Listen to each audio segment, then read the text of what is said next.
ప్రభు నందు ప్రేమైన వాళ్ళారా, ప్రభు యేసుక్రీస్తు నామములో మీ అందరికీ శుభాభివందనములు.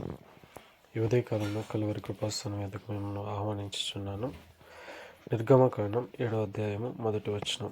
కాగా యెహోవా మోషేతో ఇట్లనెను, ఇదిగో నిన్ను ఫరోకు దేవునిగా నియమించితిని, నీ అన్న అహరోను నీకు ప్రవక్తగా నుండును.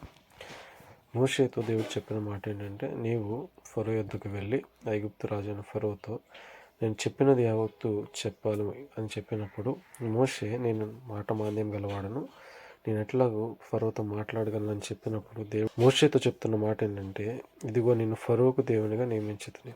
ఏ శత్రువు ఎదుటైతే నువ్వు భయపడుతున్నావో, నీ సామర్థ్యాన్ని అంచనా వేసుకుని నీవు నీ సామర్థ్యాన్ని బట్టి దేవుని మాటను తిరస్కరించాలని ఆలోచన చేస్తున్నావు. ఈరోజు దేవుడు నీతో సూటిగా మాట్లాడుతున్నది, శత్రువు ఎదుట నిన్ను అతనికి దేవునిగా నియమిస్తున్నాడు. కాబట్టి దేవుని మాట మీద ఆనుకొని దేవుని మాట ప్రకారంగా ముందుకు సాగిపోవడానికి నడుచుకుందాం. దేవుడు ఆశీర్వదించును గాక. ఆమేన్.